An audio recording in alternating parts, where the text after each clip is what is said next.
101.7 The Truth. It's your girl Jazz Tyler. We are live and direct at the American Family Insurance Studio in the beautiful heart of downtown Milwaukee. It's Friday, Milwaukee. What's the word?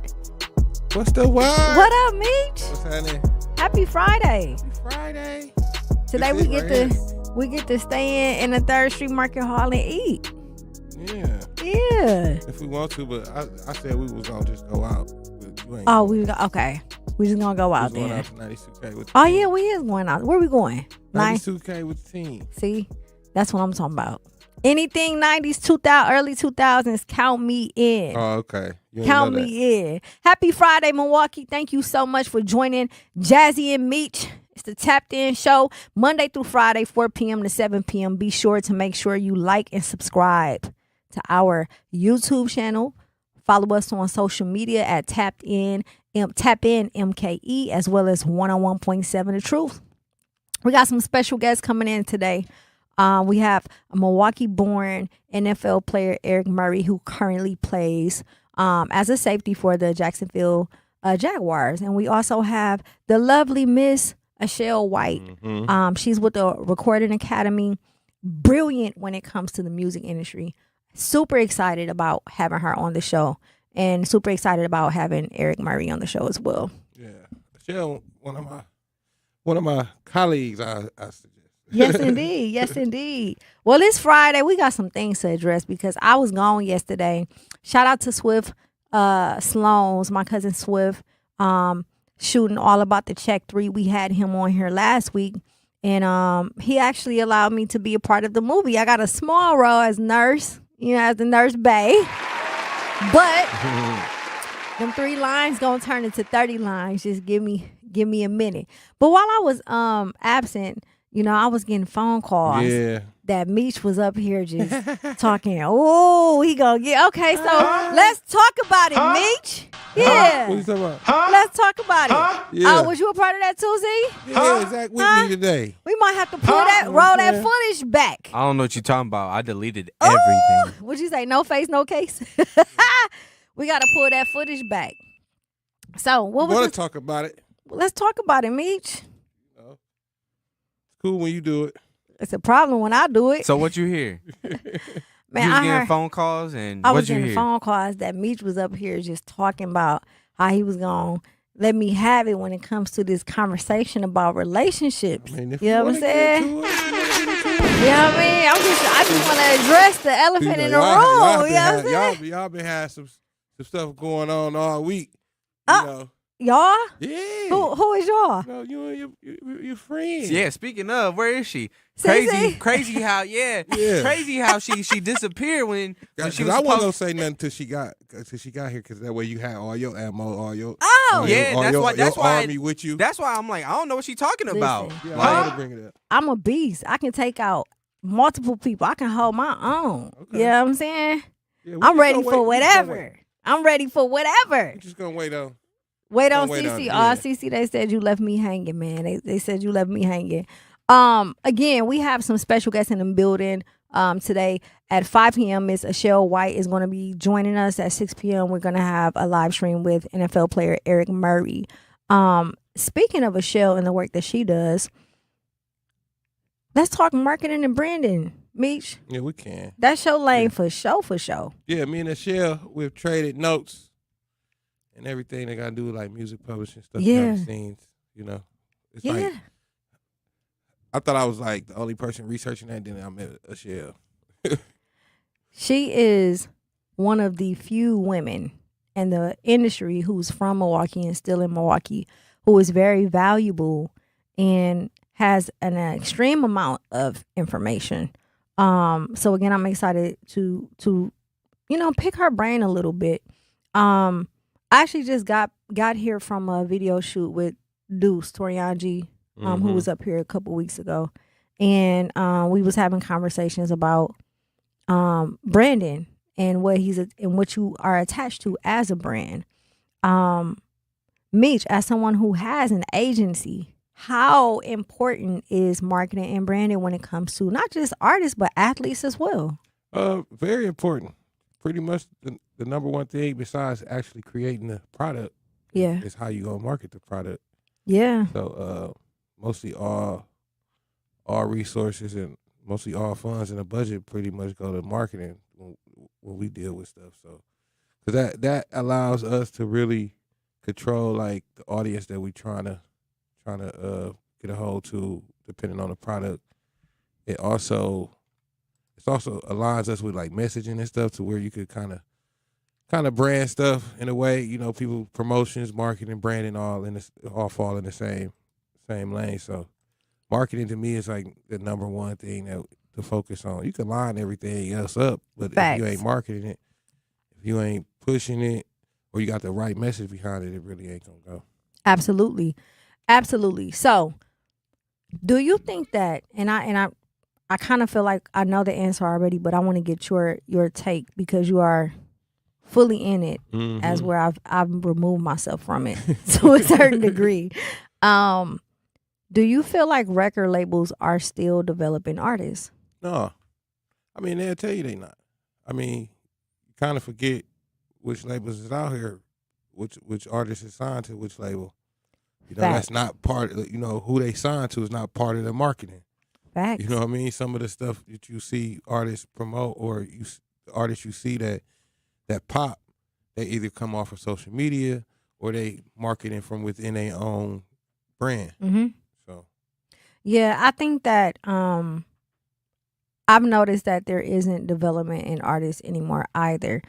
I personally like the industry better when labels actually develop the artist, because it enhanced the individuality.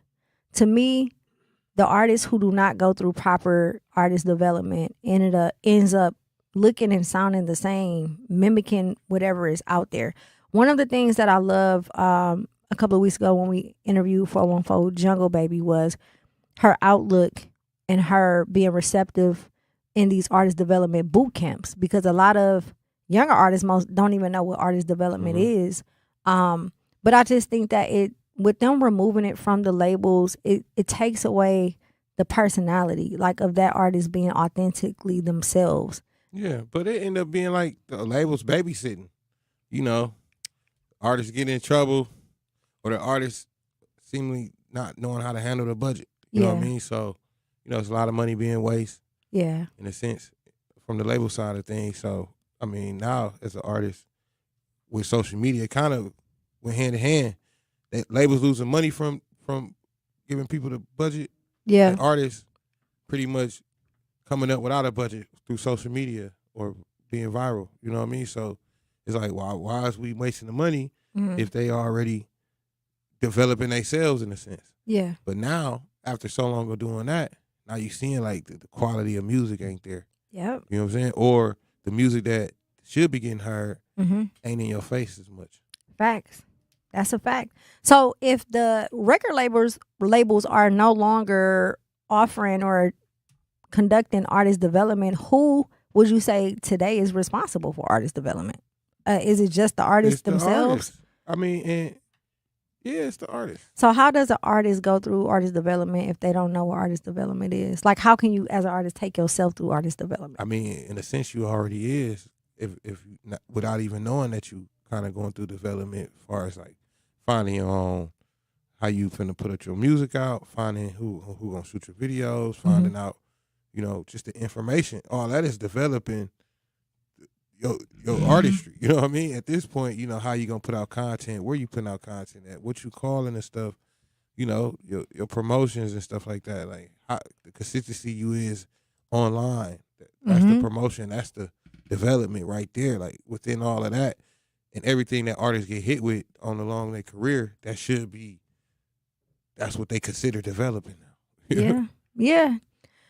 I appreciated back then the artist development piece and having a team of people around, because if a lot of artists are working independently or they have their homegirls and homeboys around with in the beginning and there's no real structure, so whoever is around typically that they're taking care of is going to tell them yes. Oh yes, that looks nice.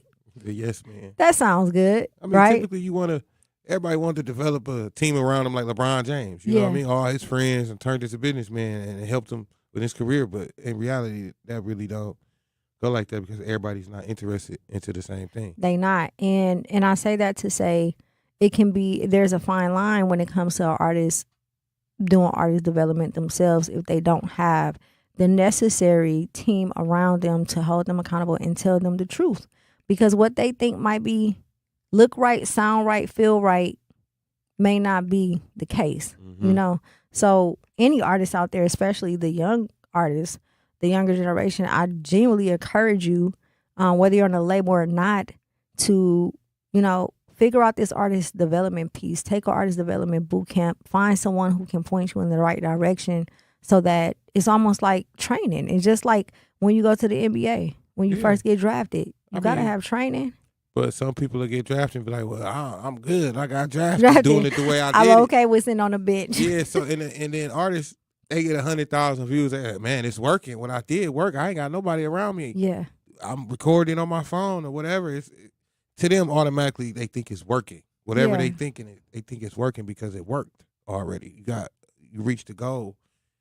And the crazy thing is, I remember when Myron was on here and he was saying, you asked him what was the difference between content creation and stand-up, and he was saying one of them you can't undo is live, you know? So that's what I mean with these artists when they on social media and they posting stuff, that's not the stage. That's not, you know what I'm saying? That's not. Yeah, you can't stop, press record, do it over. Exactly. You know, everybody, get that little buffer where you could kind of do it over. Exactly.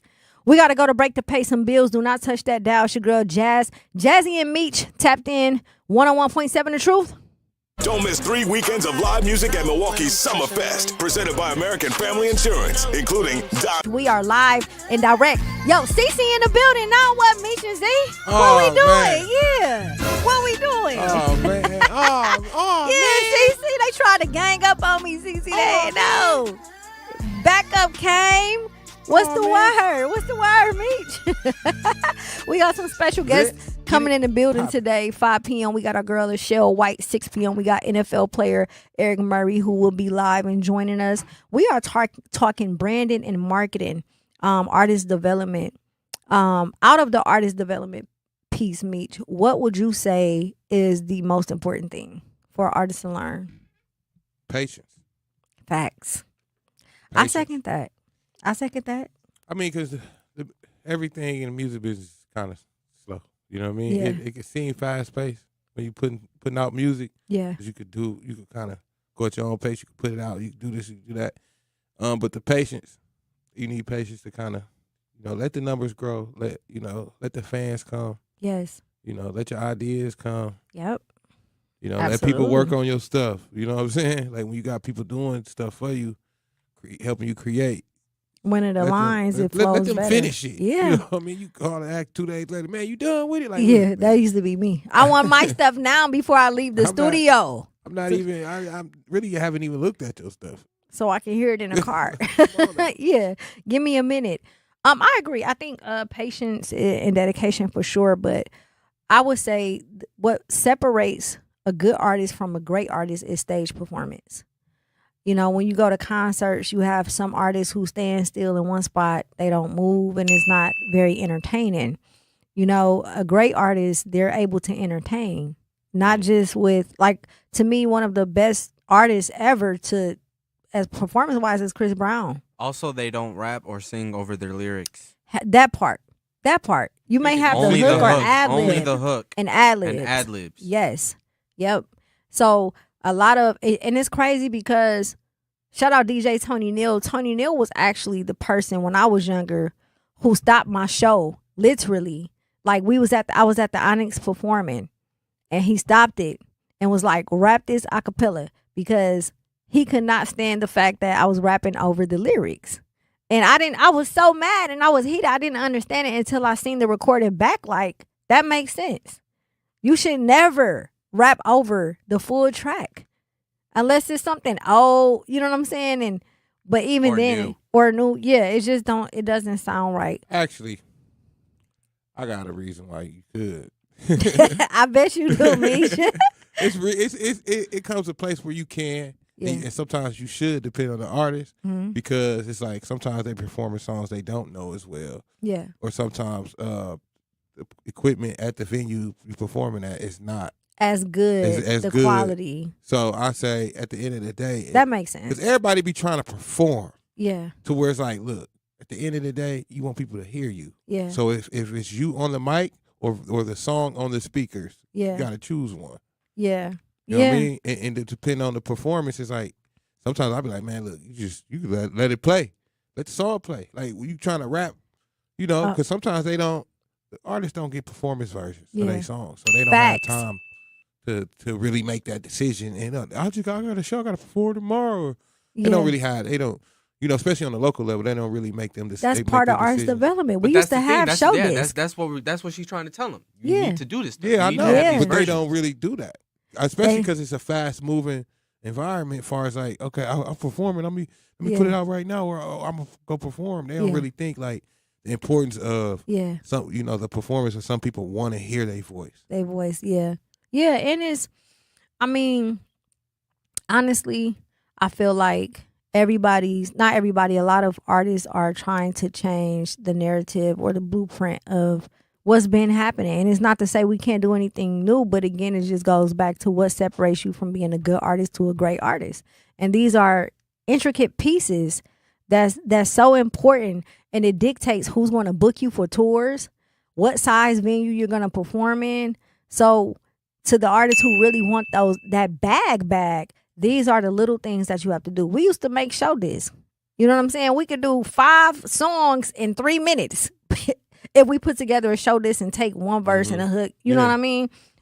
So again, it depends on them. But for me, I feel like I learned that early on. When Tony Neal did that, I started going to El Babaloo. Shout out to DJ Craig McNeil. Yeah. Man, and at El Babaloo's, Babaloo. them open mics, like he said, take this time. I walk in there, it was like 2 people. And I'm like, man, I'm not about to do this open mic. And he was like, I don't care if it's 1 person. Mm-hmm. You get up there and do it, because you're not doing it for them. You're doing it for yourself. Then it's another rep. practice. Yes, it's a practice. So going to the open mics at El Babaloo's, and I'm going to toot my own horn, I was most definitely one of the coldest female rapper performers. Like stage-wise, the only other person who could keep up with me, to me, was Me. Jade. Meach said me was Jade. Like Khadijah. You know what I'm saying? Like she had energy on stage, and it's no slight to any other females. Everybody got their own. But I know for a fact that I crushed it. But that's because I took that time to do the artist development, go to El Babaloo's open mic, perform on those stages, properly learn how to hold a mic, properly learn what angle to say what word, how loud to, everything. Just learning the stage, how to interact with the crowd, keep them, informed. Included. So again, artist development, I know that labels don't do it anymore, but to the artists, man, y'all gotta get a team around y'all to where y'all can. It's like boot camp. You have to be prepared for this industry because it's so fast. It's such a fast pace. As quick as people are being discovered and coming out, as quick as they leave. And if that's your lane, you want to be one of those type of people, that's you. But for those who want to be, who want to build a legacy, you got to have artist development. Got to. Yeah. I'm an artist developer. Facts. So, that's a fact. That's the style, that I bring. Like, that's my style. Yeah. Like, when it comes to artists, managing artists, Mm-hmm. I'm more of an artist developer because I'm producing. Mm-hmm. I'm helping write the songs. Yeah. I'm helping market, stuff like that. So all that goes into the development of the artist. So if you trying to get me to do a verse, right? You like, come on, just do a verse, help right? you. No, I write my own stuff. You know what I'm saying? Come over here and I do write, anything. yeah, you can write it, but But I ain't how gonna- would you market me at this age versus how I used to be when I was Jazzy Blanco? Oh, okay. So first off, we gotta get in the studio and Facts. see where you at right now. You know what I mean? You think I'm rusty? I ain't say you was rusty. We gotta see. We gotta see what you willing to. Yeah, that what, is. Gotta see what you willing to make. Got you. You know That what I'm makes saying? sense. What Okay. you willing to make. You know what I mean? What you following it with the current audience. The current industry. Like what you following, Mhm. and then you pretty much see how active is you on social media, or is you active? Then it becomes how much of a team you need at the moment you're trying to push it out. Then how much money you really want to invest in this, because you could do it as a hobby and you could just get it to the point where you just distributing your music. Yeah. You ain't got to promote it as much. Yeah. You could just distribute it. Look at me. Look, I'm listening. Keep going, Meach. Let me see. We might be on to something. You can just distribute it, have it online. You can have a page, have a fan page and stuff like that for people that do come across your music. And you could just show the activity on this page. And then that way, if they do follow you, they want to see more, see what you're doing, you have stuff on that page to where it can show them, to where you can funnel the audience to your YouTube or something like that. You always have the active stuff that's available that you're doing. You ain't got to, put millions of dollars into it to make it go number one. Yeah. You just got to have it. When you come across somebody that say, I do music, or all your connections you got here, take people listen to this. Yeah, taking people and this. It's crazy because this would be the perfect time because of where I'm at, right? You would think I would do music now, all the people I know. I mean, the thing right now, I say to all artists, especially in Milwaukee, since it's like the market is thriving. Yeah. And at the same time, I'm helping build it, so I kind of know where it's at. Yeah. It's like this. You don't want to not have nothing. Yeah. At this point, like when people look back right now, artists is thriving. They throwing money out here now. Absolutely. You feel me? So that's really number one. Like they throwing money out here. So if you got some music, or if you create music, now it's the time to just have it out there. Stay ready, so you don't got to get ready. Yeah. That's a fact. How do you feel about artists? So I've been in the studio, right? But I haven't recorded. I just been making beats. Mm-hmm. But I be going, a lot of the students were, Wavy Boy was in the studio. They came to Howard Fuller like, yeah, we want to hear some jazz. And I'm like, man, I ain't made stuff in like 10 years, I mean, right? I was in the same spot though. Like I'm working on everybody's stuff, and I haven't, I didn't do anything. I didn't have nothing. Yeah. Like people think I got music. Let me hear something. I don't have. I'm not active at all. I didn't have nothing for 10 years. Nothing. And then I just was like, just kind of took my own advice. Everything I'm telling everybody, like, look, let me do it. Right now, I mean, for me, it was a little different because I'm behind the scenes. I'm building catalogs and stuff. So it's like, for the label, I'm really currently running, and it's more so like a publishing administration. It's more so like all my avenue. I wanted all the avenues that I'm doing in music to be kind of open. So I'm recording, I'm managing, I'm doing all that, and I'm making beats and everything. Yeah, everything active except for my music. I just play old stuff. I was like, this is all I got. And I didn't care because I'm not trying to do music, but they just wanted to hear. You know what I'm saying? Like, and I think the most inspiring feeling in the world is when you are not active, your stuff is old, but it still feels timeless. Yeah. You know what I'm saying? And it's like, this sounds like something from today. I was like, and I got to thinking, like, you know what? I might really got to call Meach. Do it for the one time. Mm-hmm. Just one time. That's it. I don't want a full-fledged career or none of that stuff. I mean, I got into doing my music just because, like I said, everything active except for like, okay, you kind of in that point was like, man, why everything popping? What's gonna get me over the hump? You know what I mean? Like, could it be if maybe I need to put out some music or put it together? But at the same time, it's like I'm advocating for all these artists, and at some point it'd be like I can't always say yes because it's on the artist to say yes. Yep. You know what I mean? Or you waiting on a move, or you try to put together a move. Some moves I could just go straight through with the whole move because it's just me. The difficult part for me is, as far as like if I was to actively try and do music, is at this age, I'm not sure if I even like the industry. You know what I'm saying? But that's what I'm saying. It's about just having something out here for your conversations and your resources. Because the best example for me, I thought, was to have something, or like you trying to push what you trying to push, or people or clients to people like, oh yeah, this I could do whatever. I do it all. Yeah. If you're trying to tell them or you're trying to see, gain more clients, the best example is to have product. You know what I mean? So I could show them everybody else stuff. But that's not me. They're my ideas. Yeah. You know what I mean? That's me working on somebody else's ideas. You see me, you can see what I could do. Yeah. But you don't see the full range of me really just like what I create. But I would have to start over. rebranding, because I'm at this point I'm not even known for music no more. The only ones who know is people I've completely disassociated myself from being I mean, an you artist. already branding yourself as a producer that work at Howler Fuller. So Yeah, that's a producer though. I mean, at the end of the day, it's more so like that's how I was. Like I don't want to seem like an artist, Right. so I just pretty much took the producer songwriter approach. So all my music is for sale. Got you. You know what I'm saying? So everything you hear of mine is for sale. You could have it, or I could sell it as a catalog to a label, Yeah. and they could package it up and sell it to an artist. You know what I mean? Or Yeah. I could sell songs. You know what I mean? Sync licenses and stuff like that. Not Well- really push it out as, oh, this artist right here, or you know what I mean? Trying to put out videos or nothing like that. It's really for you to actually get to that point. Yeah. If you want to sell a song now, your best thing to do is to have it put out. I don't want to rap though, Meach. I want to sing. I mean, but you could just write. I don't want to write. I want to sing. But you could sing a reference song. Yeah. I don't even know how to sing. You can put a whole song together, and just like all my songs is references of what Yeah. you can have. Yeah. You know what I mean? Take a few easy steps to protect your car in the same amount of time.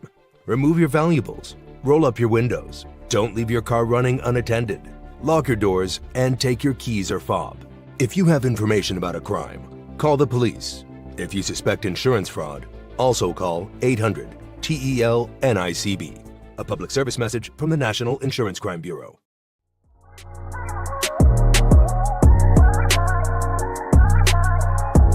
One on 1.7 The Truth. It's your girl Jazz Tyler, Digi, Meach. We are live in direct Milwaukee. Happy Friday, man. It's beautiful outside. It is beautiful. Happy Friday. Happy Friday. It's time to get to it, Meach. Ready for the weekend. Ready for an amazing weekend. Speaking of an amazing weekend, Educators Credit Union celebrate freedom, culture, and community at Milwaukee Juneteenth celebration with 101.7 The Truth. We are proud to partner with Educators Credit Union, helping families achieve financial success while investing in our community. Join us on Juneteenth as we honor our past and empower the future. Presented by Educators Credit Union and 101.7 The Truth. Shout out to the entire team over there who's over Juneteenth, as well as All the Women Cogs. Every year it's an amazing event. I've been a part of the parade since I was a kid, waking up, headed to 11th and Atkinson to participate. So y'all come on out and join us. We want to meet you all. We want you all to meet the new staff at 101.7 The Truth. We are talking today, Meach, we're talking marketing, branding, artist development as it pertains to not just artists, but just the industry, athletes, everything. Yeah. And Meach been kind of on me about, dibbling back into music a little bit. Yeah, tell them why you don't. I'll start with why I stopped versus why I don't now. Why you stop? But Why I don't? Don't. I don't now because I'm not attracted to the industry anymore. Growing up, that was a different time for us. The industry was different. It made you want to be a part of it. Right now, I don't know if there's enough consumers who truly appreciate true, authentic rap, because I was never the female rapper who woke up one day like, I just want to rap. I just know I'm really good at it. I really know how to do it. I really can spit real bars, all of the above. And then also the lifestyle. I'm not into clubbing and partying and, certain things. I have 2 adult children and a 9-year-old. So what they think of me is important, and how they view me is important, and my legacy is important. And I haven't even gone into the thought process of what it would look like to rebrand myself to make it feel comfortable if I was to start back doing. Plus, I'm old. I had my time. It's time for the younger generation. I did my thing. I mean, age ain't nothing but a number. Yeah, everybody Especially when it always comes to says music that. now, just because it's streaming. So, I mean, like, being old, you should take advantage of what's going on right now. You know what I mean? What's that? Because you get a couple of dollars. Yeah. Put your music out, get a couple of dollars. You know what I mean? it still take the energy. See, and that's the thing that kind of held me. Even now, I start making some more music. It's like it take too much energy. It do push it. It do. Like, it just take, you gotta be like, hey, yo, go check out my music. That take energy to be excited about your music. You know it what I do. mean? Like every day, constantly excited about your music. You kind of need the time too. And I kind of have like this love-hate relationship with music. Like I feel like I've given it more than it has And it ever ain't gave given you me nothing. back. You know what I'm saying? Like at 20, when I was younger, it was like, oh my gosh, I get to, rap with this person or open up for this person or work with this person, da da da da. But at 38, it's like, so working with this person, that don't mean nothing if it don't equate money. Right. You know what I mean? Back then it's different because you're grinding. So any opportunity is going to boost you.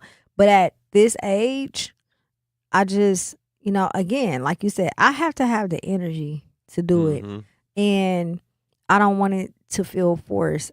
Me personally, and then too, relationships. It's hard being a woman in a relationship while doing music as well. And the industry is full of sharks. I'm not sure if I want to indulge with people that I don't know if I could trust. It's a lot mentally. Yeah. I mean, that aspect of, the culture vultures. That part. People that's always trying to get some money out of the music industry. Yes. I mean, it costs, because I charge for certain services. Pretty much all the services cost. You know what I mean? Because when you actually giving services, there's no back end on that. Like, facts. As a marketer, you're not embedded into the royalties. You know what I mean? So, and that's the part that, or the information that a lot of artists here in Milwaukee really don't get, because they don't know that you're supposed to be paying your manager. You know what I'm saying? You either paying your manager up front or you paying your manager on the back end. Right. You know what I mean? And all these finances and all these funds and all these bills got to get added up. They sure do. And they still got to get paid. And it's like, why not? I've never been the artist when I was active to not want to make sure my team management and production, because there's a lot of not paying the producers going around too, or the writers. You know what I'm saying? It's like, and that's, again, that part is skeptical too. Not even from an artist stance, but me writing music, me producing music. It's like, what does this look like if I send it out? Somebody gonna steal my stuff? Like, example, when I was with, shout out MJC2 and Wavy Boy, shout out to Meach for making that connection. When I told them, like, they was like, come to the studio, I was like, all right. I ain't been to the studio in a long time. It's like, it was so funny, Meach. I was like, I got some beats. Yeah. I sound like a producer, like, y'all want to hear my beats? And I was like, yeah. Man, I played it, and I was like, Wavy Boy was like, oh, come sit right here. It's like, fire. you sit next to the engineer, right? All right, take this. Now take what she just did and add this, add that. Okay, run it back. All right, add this. Then go to the next person, E2. E2 come and write and do his thing, and by the time I get the song, it's like a masterpiece. But the most important thing is the way that they treated me in the process, and how they just like build around me. They allow me to still keep the core of what I created without taking my moment away from me. And I appreciate that, because a lot of people don't do that. That's what makes me frightened about getting back in the industry. Even not as an artist, but a producer. Is like, I'm not a producer. I'm learning how to make beats, and I just so happen to be good at it. But the fact that they were like, no, we ain't going. They could have easily just took my idea and be like, we ain't giving her nothing. We ain't even got to build off it. We could just do our own thing. But they did the opposite. And that doesn't happen often. You know what I'm saying? So that experience was very inspirational. Yeah. And it kind of overpowered my fear of wanting to do it again. But listen, TTO, I'm not almost there. I ain't got it in me. We almost there. I ain't got it in me. Listen, I ain't got it in me, but keep hope alive. Keep hope alive. You never know what can happen. Talent versus work ethic. Which matters more? You need some talent. But, You need some talent. It's a lot of whack, hard workers out there. I mean, I don't work myself into talent. I mean, I don't think I had any talent when I started music. I couldn't play no instruments. I still can't read or write music. You know what I mean? But really, I could. It's just I could it's make natural. yeah. I mean, but that's the work I put in, kind of learning. Yeah. At least what my process is to create what I'm trying to create. Yeah. But you know what, Meach? When me and Meach worked together, me and Meach have been on the road together. Me, you, Dree, Shakes to the A. We done made music together 15, 20 years ago. Yeah, I done made music with everybody too. It's crazy. That's crazy. The crazy thing about it is the music that this song in particular featuring Macklemore, shout out Macklemore. I don't remember it. Down the Hustle? I don't remember. I was on Instagram one day about 2 months ago, and I was going through music trying to post in my story for this picture, and I seen it, and I was like, who put this on the internet, right? Because my kids I was like, how is this out here? But when I started listening to it, I realized we were so far ahead. Like, that was the blueprint of the sound that you created right now, Meach. Mm-hmm. That was literally the beginning stages of the sound that's here now. Yeah. And it was a great feeling because it's like, it's not anything that unless you was around, you would know. You know what I mean? But to see that, whether it's me, Mac, you, whoever, still kept going and everybody doing their own thing in their own lanes. And what we started back then is flourishing is super dope to me, man. And I love that song. Yeah, I think I forced it, though. I've been forcing it since then. I mean, why you just kind of just trying to push this Milwaukee music to this, man. I mean, like, as you should. Like it was worth $1 billion. That's what I thought. As you should. No, for real. As you should. I at least got a couple dollars into it right now, but I thought Milwaukee music was worth $1 billion. That's what caused me to like stick around and work it. I always felt like you had to have both the talent and the work ethic. I never ever big myself up, but when it comes to this music stuff, I got to because I grinded my butt off. Like, there is artists who are talented and has no work ethic. Then there's artists who have work ethic, but their songs is trash, but they still end up making it because of the work ethic. But to me, it's just neck and neck. You got to have both. If you're talented with no work ethic, it don't even matter. You know what I'm saying? Because you're not going to accomplish nothing, right? Yeah, I mean, I stayed humble, stayed patient, just kept my head down, kept working. I took risk and sacrifice. Yeah, I mean, it's been definitely like the risk. The risk was like, I don't even want to talk about the risk. Man, you know how much I done lost behind this music, just taking risk, like any given time, not working a regular job or nothing for 2 years just to have the opportunity if I need to get up and get on the road, if I need to go to this state, if I need to be a long game. We gotta make moves and make them early. Set up goals. Don't worry about a setback. Just save up and stack up to reach them. Let's put ourselves in the right position. Pre-game to greater things. Start building your retirement plan at thisispretirement.org. Brought to you by AARP and the Ad Council. Baby. 101.7 The Truth. It's your girl Jazz Tyler, Digi, Meach. We are live and direct at the American Family Insurance Studio in 3rd Street Market Hall, downtown Milwaukee. What's the word, Truth Nation? What's the word? It's Friday. It's time to get to it. What we talking today, Meach? Publishing, royalties, distribution, talent versus hard work, patience, music success. Absolutely. So, any success. Really? No. Hard work, patience. That go together. That's a fact. So, work ethic in this industry, I can express to any artists or athletes how important work ethic is. And that includes discipline, that includes risk, that includes sacrifice, that includes being receptive to constructive criticism, mentorship, all of the above. I think for our generation, looking at the artists now, I think we've done a great job when it comes to showing how to really get out there and grind. And obviously our grind was different because we had to grind face to face, handing out CDs versus sitting on, the stream. But I do see specifically the generation in Milwaukee of artists, their grind is unmatched. Like their work ethic, how often they stay in the studio. You know what I'm saying?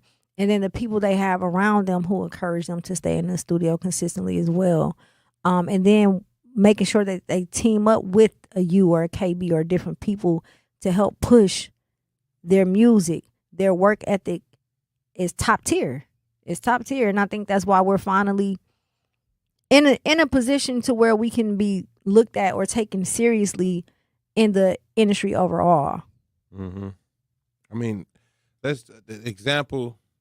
I mean, you could just say like the expectations of athletes in these leagues has caused us to kind of raise different type of athletes, and than in the past. Yeah. You feel me? Like, by you seeing all the athletes get in trouble and them kind of like mess up their careers or whatever, it caused people to like expect more from the athlete or raise the bar for the expectations and at least and change the rules. Yep. That's a fact. In these leagues to what's expected for athletes, and now, athletes are surprised you by the way they talk. You know what I mean? At first they couldn't answer questions. Now the expectation for that has been there this so long for like interviews, post-game interviews and stuff like that, to where we have trained athletes and raised the bar for athletes to meet that expectation. It's crazy. We were just talking about this.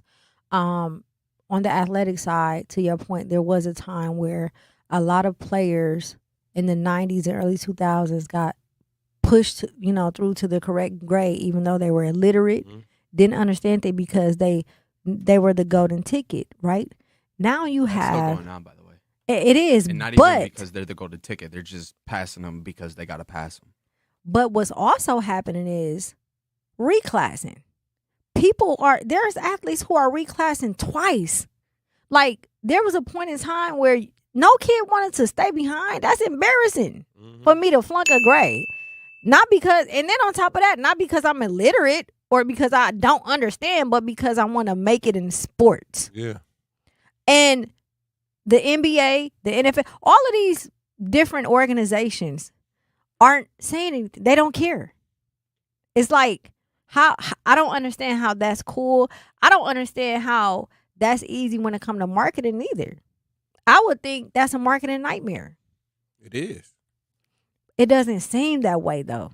It seems like no one is addressing it, and it's just like, I mean, sports kind of do a good job of putting information to keep you drawn in, but keep the information away so you won't know how it's done. Like, we'll know everything about how much he getting paid, but don't know how. That part. We don't know how much taxes the athlete pays, by playing in these states, working in these states, working in different cities. Yep. That's a fact. So that's a fact. I just think that all of these things, there's so much that goes into marketing a brand, right? And not just your career, but your personal life too. Like, your brand is how you get paid. Like a regular mom and pop store. Huh? Exactly. Exactly. Your brand is how you get paid. People buy into what you're selling, and what you're selling is yourself. And if your brand is tainted or doesn't align with certain things, it's going to be difficult to make money. It's going to be difficult. Not saying you don't have to be yourself, but you just have to be careful about what you do when you make decisions.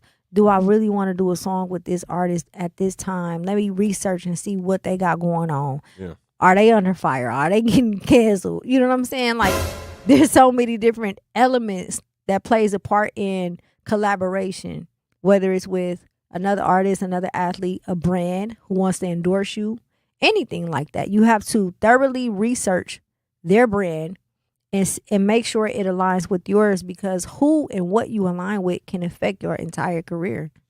Yeah, and for everybody to want to police the music industry and stuff like that, as far as like what's being made, what's getting pushed out, what's the message and stuff like that.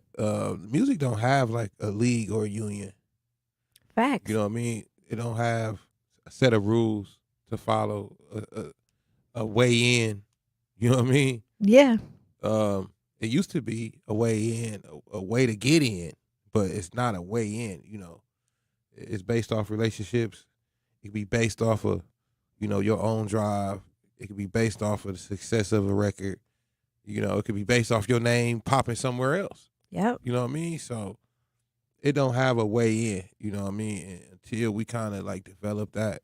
And in Milwaukee, we can kind of do that. You know what I mean? Kind of create like, not saying a society, but more so like, you know, a conglomerate of everybody that's like, okay, these are the people, these are the things you got to do. You got to pretty much go through this process to be considered a Milwaukee artist. Yes. You know what I mean? That part. And I think that helps too. It helps a lot. I think we kind of did that back in the day a little bit, but we was a little bit more free with it. Yeah, I feel like we all be in the same boat. Yeah. I mean, you put all the videographers, you take all the videographers, all the rappers, all the R&B artists, all the artists. Yeah. All the people on the executive side or the business side of it.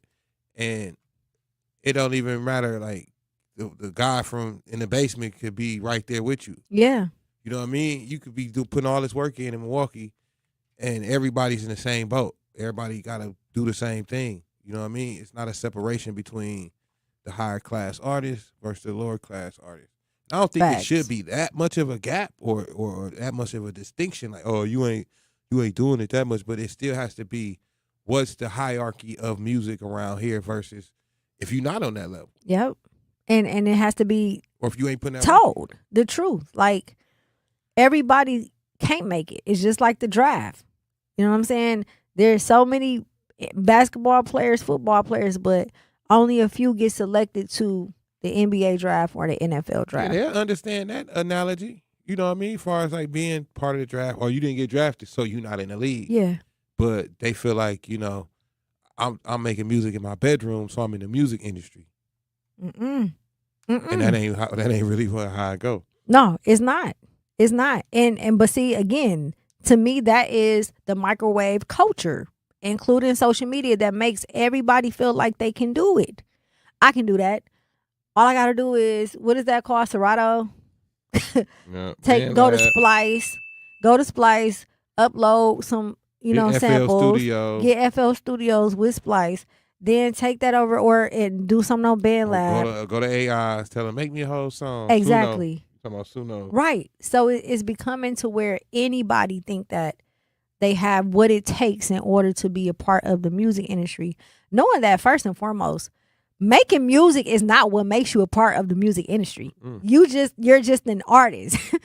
To be a part of the actual music industry, it takes more than... Damn it, Toby. Pick up the phone. 101.7 The Truth. It's your girl, Jazz Tyler, Digi, Meach. We are live and direct at the American Family Insurance Studio in the beautiful heart of downtown Milwaukee.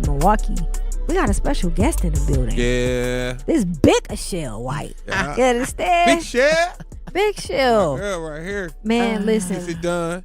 This is such an incredible black woman in this industry, man. Full of knowledge, full of information that she is willing to share consistently. And I'm going to be honest, I get so tired of people overlooking what she has to contribute. So I wanted her to come on the show, so we can talk about it. Michelle, how you doing, sis? I am doing well. I am coming off of a successful music business seminar last night. Yes. Yeah. Let's go. Congratulations. Let's go. They taking heat. Next question. Yeah. You lead the horse to the well, but you can't make it drink the water. It's been, how long it's been? Decades. Yeah. That's crazy to say decades, though. Yeah, but that's the problem. The problem is everybody want to be an artist or in the industry, but they don't want to learn the business side. And then wonder why they're not successful. What you say, in order for y'all to hit the top as like cuckoo with the billboards, that's business. Yeah. That ain't talent and grind. That's business. But you can't tell them that because they're the most talented artists out of Milwaukee. They're going to put Milwaukee on their back. Yeah.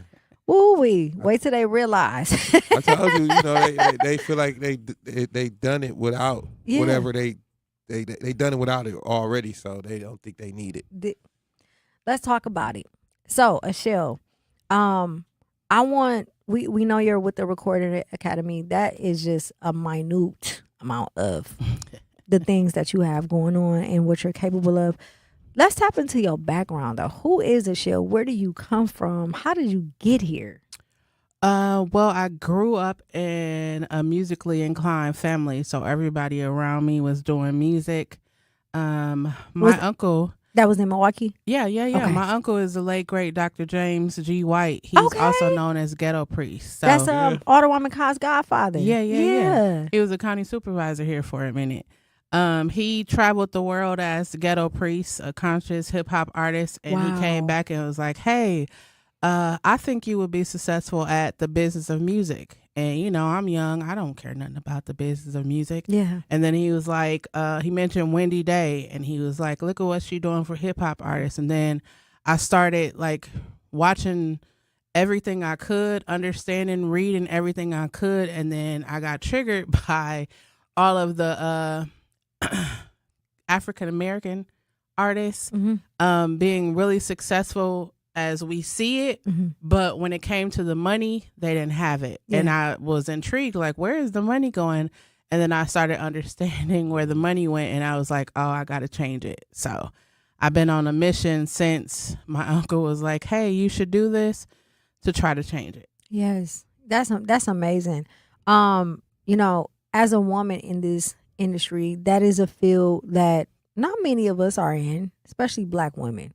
How important is it for Black women to be a part of the industry when it comes to finances and the business side of things? It's extremely important because oftentimes, like, most creatives just want to be a creative. They don't really care about the business until it comes to, I don't have any money. Other than that, they don't care. Long as they can be anywhere.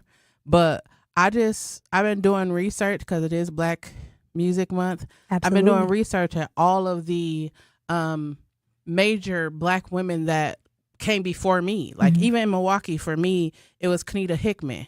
She kicked the shout door out to open, Kenita. so Kenita. I could even where is Kenita? exist. She's doing something else. Shout out to Kenita. Yeah, well, She's man. like doing it for food or something. It's called Patera. Artist Eats. Yeah, Artist Eats. Yeah. She kicked the door open so I could be up in here. I learned as much from her as I could. Like, for me, it's just like a lot of people don't know, but a lot of successful Black men were as a result of a Black woman. That's right. When they talk about MC Hammer, they don't talk about the Black lady that walked them in there. That's right. And got them. Or they don't talk about the Black lady that gave Berry Gordy the money so that he could start Motown. We there. Yes. We've been in here the whole time, but we don't really get the recognition. So yes, that's why I say I'm the greatest music administrator this side of heaven. So people can remember that. That's right. So walk us through the process of what that looks like as a business music administrator. So I make sure I got to do my thing. I make sure that music artists understand the business of music, how to properly protect themselves and their music, and I show them how they actually make money when it comes to the music business. Because most music artists think, I just drop an album, put it up on streaming and go on tour, and I'm going to make money. They forgot all the in-betweens. They forgot budgeting, marketing. They forget one day they're not going to be here anymore, so they need to have their estates and their affairs in order. And for me, it's just making sure that they understand something as simple as trademarking your name, split sheets, cataloging all of your music, paying for, instead of just going to YouTube. It's a whole myriad of things that music creatives overlook because social media, they see, oh, Drake dropped three albums. Now I'm going to do a trilogy album. And it's just like, wait. You ain't even got through the first one. You ain't even got a single out yet. Just wait. Damn. And it's like, no, I could do it. I could do it. And I'll just be like, oh, okay.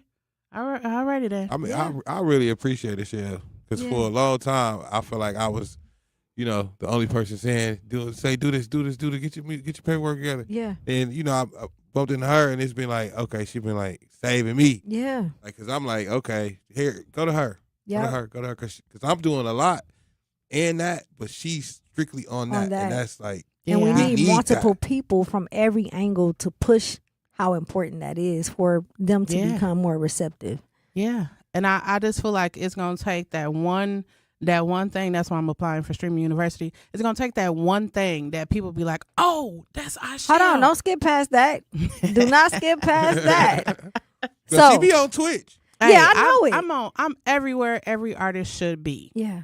I think it'll be amazing. Big Frank, shout out to Big Frank, was just up here the day before yesterday, and he was talking about they auditioned for the Streaming University, but even if they didn't, he wants someone from Milwaukee. As long as they're from Milwaukee, he wants them to. That's the same way I feel. Why every artist from Milwaukee ain't doing it. Everybody that's in entertainment or streaming ain't doing it. I don't know. But I know I saw that they were looking for professors, and I thought to myself, all these young people out here getting this money, but nobody's showing them how to maintain it. Nobody's showing them how to keep it. And I'm like, I'm going to do it. Yeah. So I applied. I'm got to do my, campaign and stuff. But I'm gonna be there.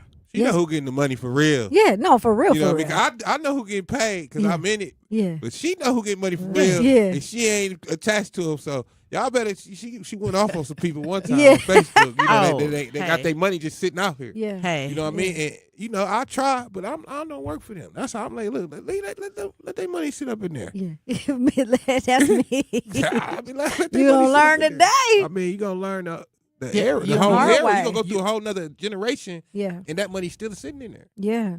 So for the new artists, we've been working with a lot of youth who are turning 18, doing music. For those artists or any artist who is not in the industry but they're underground, what is the first thing that, like, we know, but what is the first thing that they need to do? Discover why you want to do music. Yes. Yeah. You shouldn't go any further than that. Mm-hmm. If it's to buy your mama a house, find something else to do. Yeah. Because it's gonna be a minute before your mama get a house, and that's the 100% truth. That's right. And then once you figure out your why, determine or define success for you. Mm-hmm. Because it's gonna be a long, hard journey, and if you think you're gonna go viral overnight, I mean, hey. But you gotta be in it for the long haul. That haven't happened in a long time. In a long time. I'm trying to tell overnight you. In a long time. Oh, man, listen. Viral? They viral? thinking that viral means like overnight success. So on I teach on TikTok every Tuesday, Thursday, and Saturday. And so I post these videos up and everybody just, hey, can you help me go viral? Hey, can you help me go viral? And I'm like, well, what will going viral do for you? And they're like, well, I'll be rich and a lot of people will know me. And I'm like, okay, so when people know you, what will that do for you? Man, you ask a lot of questions. Somebody should be asking these questions. Instant gratification. Somebody should be asking. When I ask music creators what their why is, a lot of them tell me, oh, I do it for therapy. But then you go listen to their songs and you be like, I see why you're still in the same place you were. Yeah. Nothing changed. Like they're not asking themselves these questions. They're not. They just... The trilogy, I'm telling you, the trilogy albums, I just dropped the album in January. Now I'm about to drop another album, and then I'm going to drop like 6 albums. And I'm like... They have all of that, and you won't even know what none of them albums going to be called. No marketing, nothing. Wait. They don't even know who they 5 core fans are. Yeah. They never even checked the analything of the previous music not even they got. signed it up. You know they have to sign up, Michelle. Come on, they don't even know. They don't know it. They don't know where to get analytics And from. I say, listen, we live in Wisconsin. It only costs $15 to trademark your name. That was a whole big old thing that I kicked off on Facebook. Not on purpose, but it's like, come on, I see and y'all. that price been the same since like 2002, forever. Yeah. 2000 since we was rapping. Like, but the crazy thing is, even though we didn't know everything, we still took time to research on our own. So we at least knew split sheets, ASCAP, BMI. A lot of these music we knew how to creatives copyright and copyright, trademark. We Library had of Congress. We had budgets. We knew how much things. We wasn't going into the studio unless we knew we had our music down pat. But you couldn't go into the studio. You back couldn't. then. That part. You couldn't unless you knew it. You wasn't in there. Okay, just play the music. Let me go ahead. And then you got your phone up there. They'd be like, "What you doing?" Yeah. You don't know but your now words? that's what it's now the studio's on your phone. Facts. It's the microwave culture. Everybody wants instant gratification. No one wants to work hard or understand anything. Yeah, no. They want the success to come to them, immediately. We got Ashell White in the building. We are talking artist development, marketing and branding, all things music. What is it that you need in order to truly make it in the music industry? We got to go to break to pay some bills. Do not touch that dial. 101.7 The Truth. Life's better with Drive My Way from American Family Insurance because we know it's more than just a car. 101.7 The Truth. It's your girl Jazz Tyler, Digi, Meach. We are live and direct in the studio with special guest Miss Ashelle White. Thank you so much for pulling up on us today. Oh, you are very much welcome. All artists, Ashelle can get your money. Sure can. Yes, I can. This is the bag lady in real life. You understand? I like so, that. one of the questions that comes up often in Milwaukee is why don't artists who live here or from here are put on local festivals? Let's talk about it. The views and opinions I'm about to express are minds and minds alone. I mean, they partially mine too. Okay. So I have a long list, but I'll give y'all the top 3. Number 1, professionalism. For sure. That's number 1.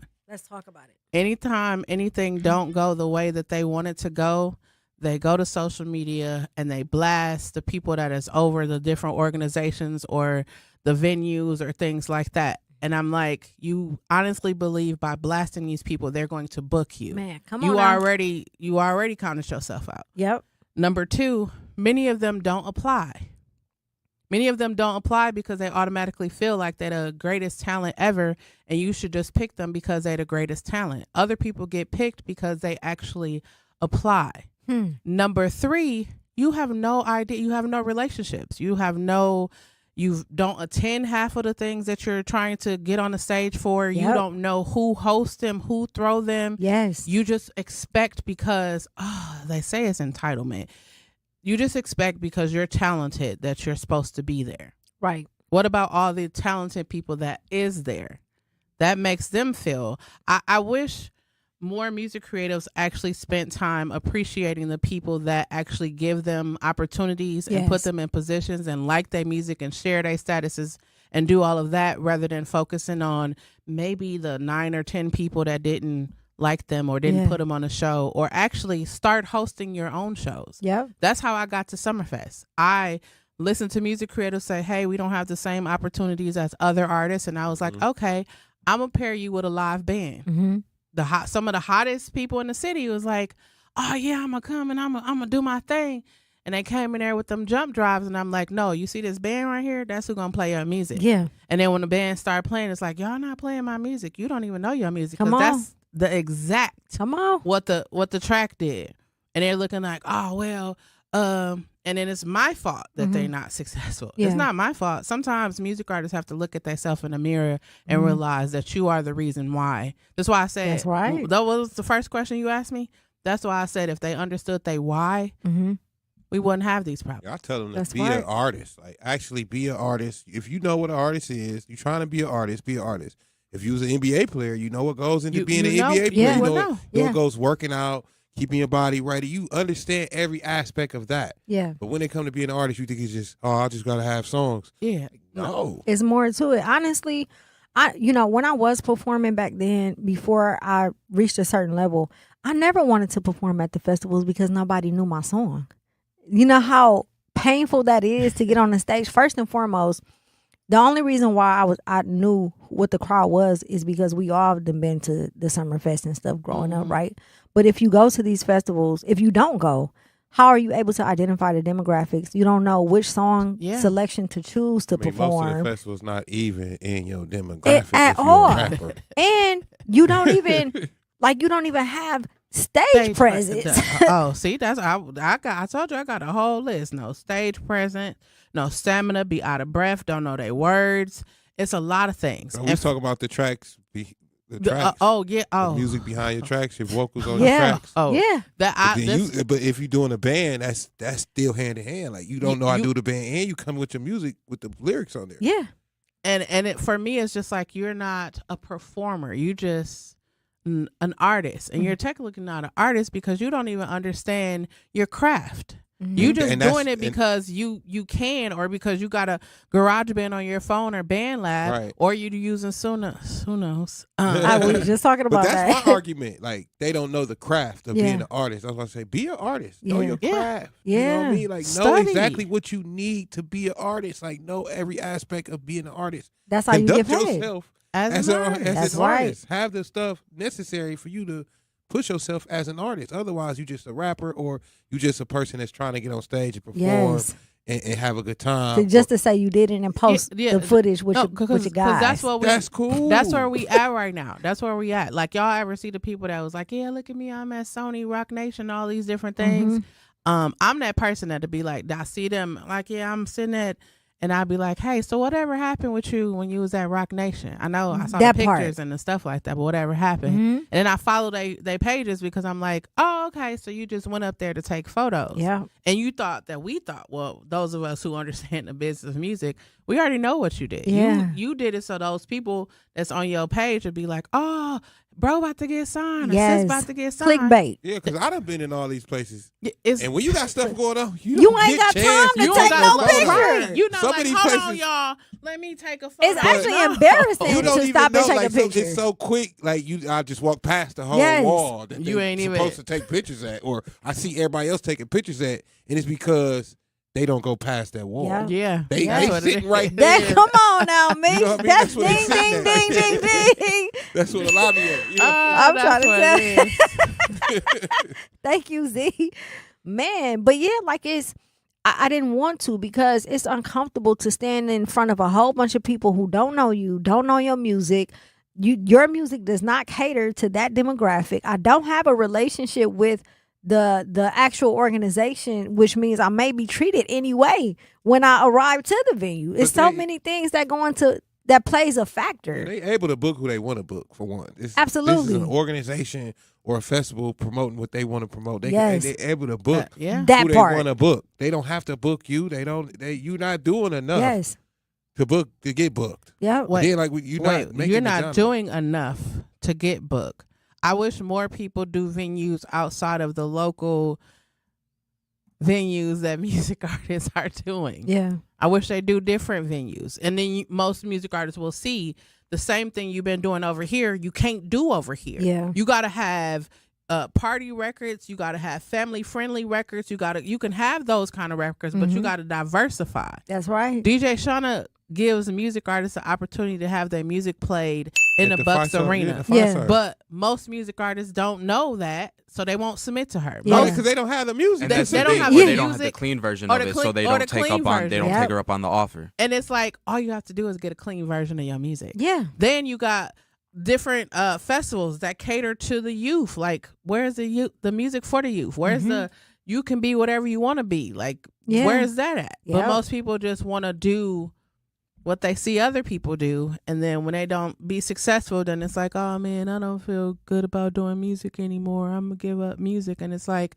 number one, nobody told anybody to be an artist. That Nobody part. told you to wake up and come over here. Hey, you should be here. No, Yes. nobody ever said that. Yep. You just wake up and like, yeah, I'm gonna grab a beat off of YouTube, go to the studio, put it up on DistroKid. Y'all go stream it. It's available now on all platforms. Like, and to be clear, if this is what you love to do or like to do, that's fine. But don't do it in a way where you're presenting yourself as someone who is a part of the music industry. Oh, You that are part. just someone who loves music and you are interested in Or doing and music. able to do it at this time in Yeah. the world. Like, it's Right. 2026 technology and it been in consumerized. So Yes. it's like you could buy or purchase subscriptions to any app and figure it out. The information's on YouTube, so you could pretty do it. much do it. Yeah. You know, and that's with anything. You No could matter be a if chef. you need to put it out is the That don't mean you're going to be down there with That- You That's gonna get a That's right. James Beard Award or nothing, but I mean, hey. right. So we were talking before you came. We were talking about the music industry in Milwaukee back in the day, and how places like Quarters, Stonefly, Textures, El Babalu's, they help shape our performances and help taught Yeah. us. Why do you think there is no, or do you think we should bring the open mics back? Oh, every artist I talk to, I tell them to go to an open mic. I tell them to go to an open mic. I tell them to do karaoke. I tell them to do whatever they can do. I be telling music artists, I'm going to give y'all this play, right? There is Snapchat, Twitch, Kick, YouTube, TikTok, Facebook, Instagram, right? Why we never seen a music artist do a social media tour? Yo, that just blew my wig back. That's crazy. It's no for real. I mean, that idea been it's that's there been though. around. Oh, that was different. It's there though. But why not do it? They don't. And all platforms is monetized. They don't do it. So it's a you don't even have to leave the comfort of your home to do it. Whoa. All platforms are monetized, and you can sell tickets. You can do all of that. You can literally do it off your phone from one app. And Wow. wait, That's what I'm saying, like, it's wait. That ain't even a thing. Then you could go to your performance rights organization and register it as a live streaming concert. Come on now. Give him the game. Give him the game, Michelle. This is what I'm saying. Like Man. I told you, I'm here And to you could make do sure. over 100 of those. Listen, I'm here to tell And music make artists all- how to make money. That's how you get to your money. You thinking, oh man, I gotta be outside and doing. I wish, my hope is that music creators will stop performing as much as they perform and be strategic with their performance.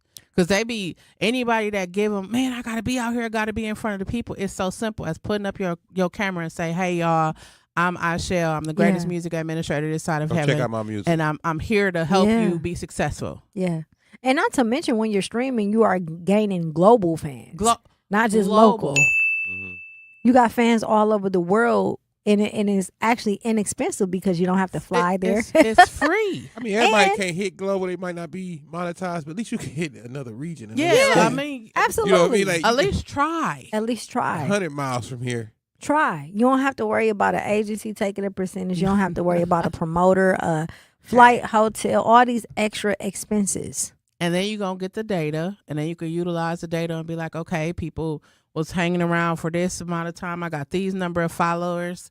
People messaging me was like, oh man, this is dope. Where can I check it out? Then you can do content and say, I said, music creators put their music up on streaming platforms, right?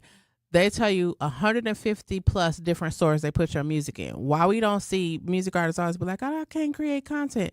That's 150 pieces of content that you can create to tell people where your music is. Oh, I'm only getting pennies and nickels anyways. That's because your music is 150 plus stores and you're not telling people how to get it, where to go get it, how much to get it for. You're not doing the work. Yeah, out of 150, you pretty much just only speaking of 3. Yeah.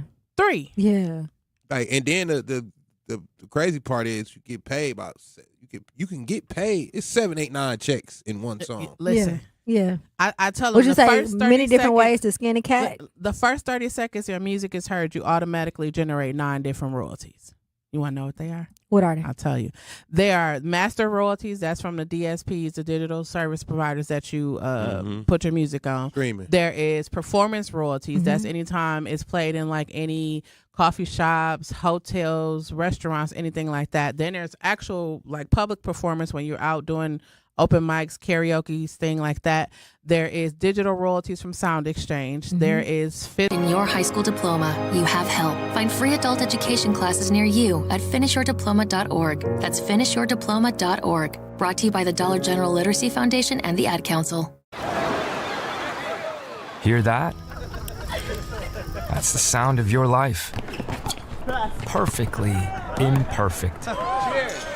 Beating in rhythm to the world you've created. But every time you drive after drinking, the music gets drowned out. Your life sounds pretty great. Don't let a buzz ruin it. Buzz driving is drunk driving. Don't drive buzzed. A message from NHTSA and the Ad Council.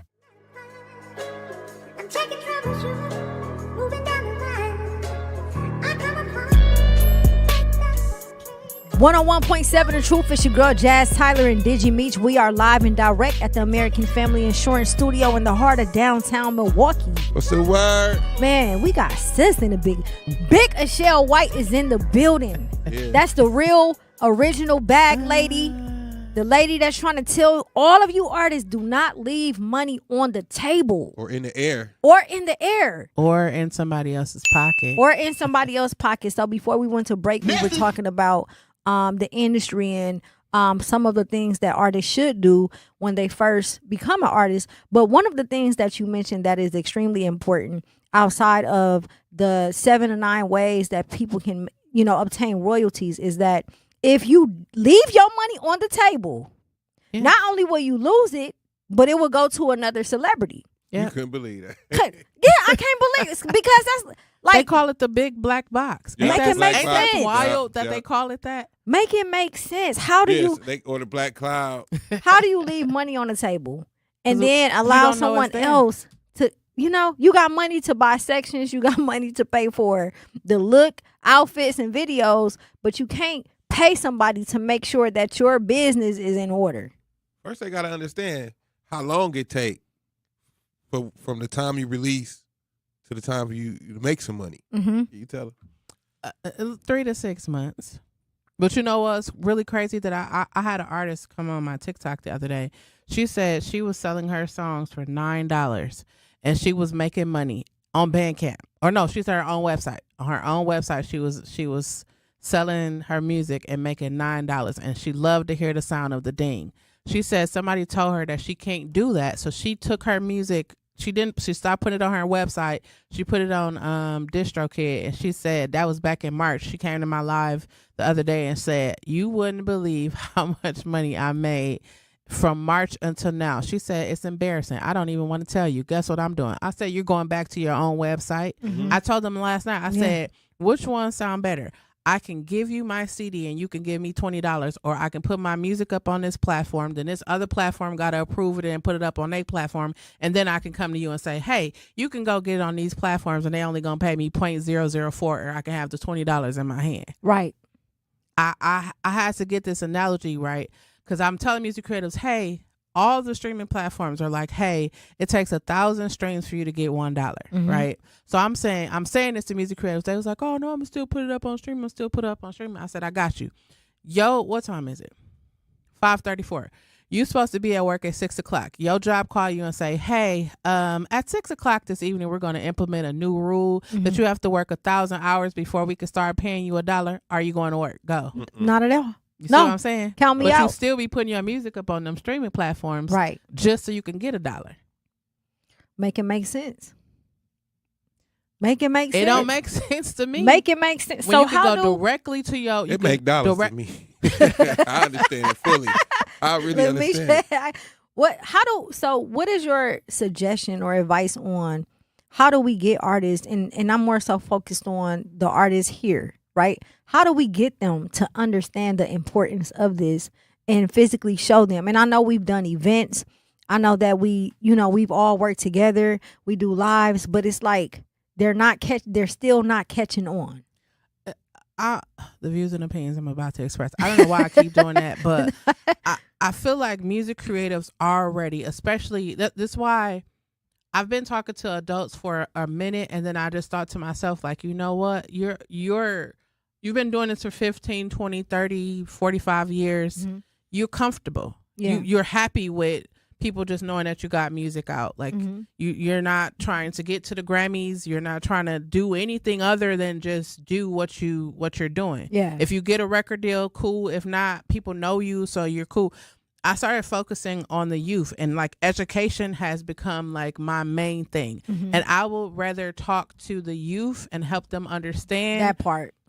That, hey, you don't have to go the way that we went. Like, if you have this in order, you have this, make sure you have this, you understand that. If somebody come to you and it's like, hey, because a lot of people be signing to these local labels, and a lot of the local labels have no business structure set up at all. They don't understand the business of music. They just look cool because they got the money and they can buy sections and take their artists to Miami. They pretty much jumping on the bandwagon of the artist because they see that the artist popping. They're like, well, I'm gonna try to get and the artist wants the team behind them, and they because want of that the team look. because it feel like music artists have been asking me for a minute, am I ready to manage? And I'm so happy that Rico Love did what he did. I seen that because I just be trying to tell music creators, like, they be like, hey, I'm just trying to get in. I need a manager to get me in the door, and I have to go.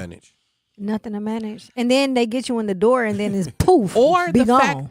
the fact that we have Jesus internet, Blue Ivy's internet, Beyonce's internet, whoever internet you want to call it, and you can literally put your own self in these different rooms. Yeah. But people don't want to do that. They want to wait until you walk them up in there so that they go, oh yeah, they brought me in here instead of just walking in the room. They won't say you brought them in there, but they'll blame you. They'll blame you like, oh, you ain't do nothing for me, but you ain't gonna tell them that I'm the one who brought you in here. Yep, absolutely. You get in that door and be a complete failure. Now I'm the reason because I opened the door for you. Yeah. I'm the reason you failed. No, I told you wasn't ready to go in there, but you didn't want to listen to me because in your mind, God gave you this gift. God, Buddha, Allah, whatever you serve, gave you this gift, and that's where you're supposed to be.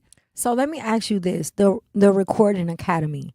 There are a lot of artists who have no idea. Now, this is the funny part. You say you're in the music industry, but you don't even know what the Recording Academy is. Can you break down what the Recording Academy is and what your role is with the Recording Academy? Yes, I can. The Recording Academy is the people who provides the Grammys, who gives out the Grammys, who hosts the Grammy Awards. Vote on them. That you can vote. Actually, we are going to be in the period. Okay, so I'm gonna say it like this.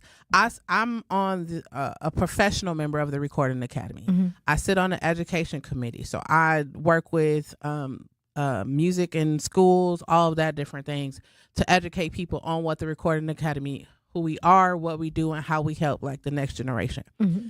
I've been saying I went to the Grammys this year, and I was like, wait a minute. I haven't heard an artist say they want to win a Grammy in a long time or even want to go to the Grammys. I went to the Grammys just because I was like, oh, I have to be in a room. It's the Grammy. Right. And I went there. I was like, wait a minute. So there's a whole process before you even get nominated for a Grammy. You have to be considered for a Grammy. You have to submit your music. Wait, that's the first thing. You have to submit. Can I get a ding, Z? You have to submit your music. Hello. The funny thing is I'm actually going to do a video after this about this, but you have to submit your music to be considered for a Grammy. Mm-hmm. And so I was thinking like, wait a minute, music artists will drop a single or an album and spend all their money on that, but they won't even submit it to be considered. So when you submit it for free, should it be clean radio or none of that matters? None of that matters. It's just submitting it. It's just submitting it and having the finances and the ability to push it where you can get it in front of a lot of people. Yeah. Where it says for your consideration, take out the advertisements, all of that thing, so that you can get the people that's in the Recording Academy to vote for it and like push it through further. But most music creatives don't even submit it. They don't even know that they can submit it. Yeah. They don't know who to send it to. They don't know how to do it. And so I've been like, okay, I can help music creatives in this. Like, so if you are a music creative and you're listening to this, August 2025 until August 2026, you have to have music out and can submit it up until August, the end of August, to be considered for the Grammys for 2027. So you submit the music. And what happens after that? You have to run a campaign for your consideration. You need the voters, the people to vote to really see it. Yeah. You know what I mean? That's why you think Killer Mike. Relationships. That's why he won. Got you. And people like, well, his music wasn't out here that well, but at the end of the day, the people submitted it. He submitted it, but the people relationships that's voted, listen to not because he submitted it, he did enough for them to see it. Got you. They know who Killer Mike is. So submit. Create that campaign and run that campaign. Yep. And then once the tally, then you'll get you'll move into the nominations category. Mm-hmm. So like I was there and I was hanging out with people that was nominated. They get like a certificate and a Tiffany medal. It was super dope. I feel like every music creative should go to the Grammys just so you could be in the room, like you understand the process of it. Because I was sitting there, I'm gonna tell you, I cried the entire time.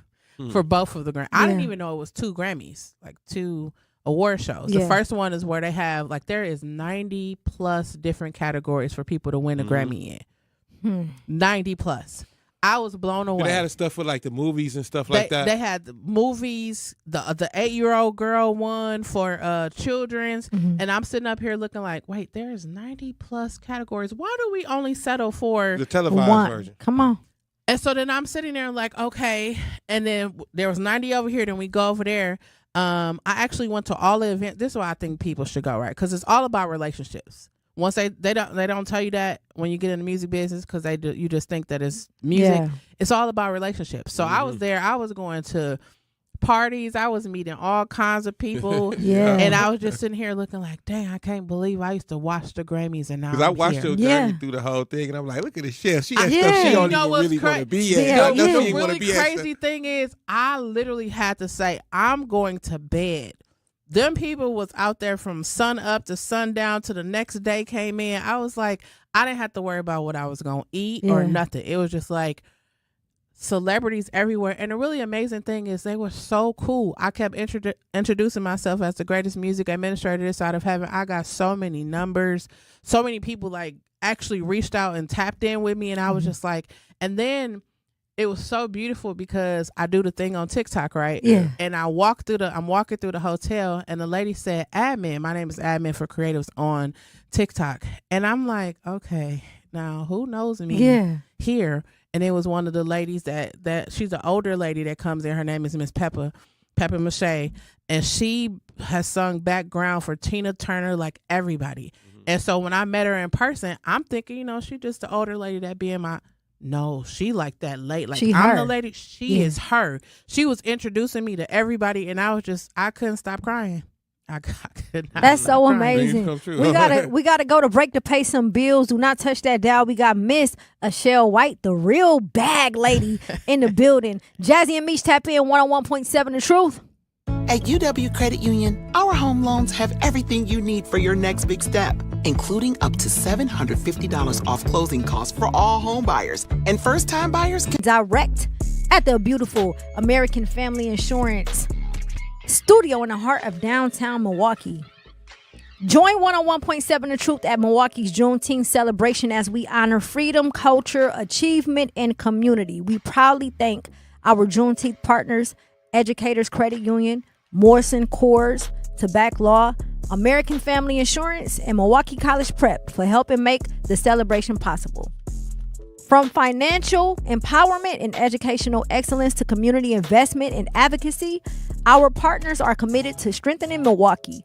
Be sure to stop by, enjoy the festivities, and catch 101.7 The Truth, broadcasted live from 10 a.m. until 3 p.m. at Milwaukee's Juneteenth celebration. Proudly supported by our community partners at 101.7 The Truth. We got a special guest in the building. Big sis, Ashell White. We are talking marketing, branding, artist development. Artists not leaving money on the tables. Before we went to break, we was breaking down the Grammys and how artists don't submit their music to the Grammys. And just the process overall. One of the things as well is they don't understand that once you obtain something like that, you can charge your price change, right? Yeah. So how beneficial is it? Obviously we're talking about the Grammys and there's other awards and other things, but how beneficial is it to have something like that attached to your brand that can enhance how much money you make? I'm going to say this right. You don't even have to, the views and opinions again, you don't even have to necessarily win a Grammy. Because when you're Grammy nominated, what do they say? This is Grammy nominated. Grammy nominated. Yeah, producer Meach. Yeah. You know what I mean? Grammy nominated. Nominated producer Meach. Yeah. That's gonna be recognition That's alone. That's all I need right now. Yeah. Grammy If I'm nominated. Grammy nominated. Yeah, you can't tell me nothing. Y'all tomorrow. Meach said yesterday's price is not today's price. That's all you really need. And then the Grammy is like really, it's super cool, but it's like, man, just to be Grammy nominated.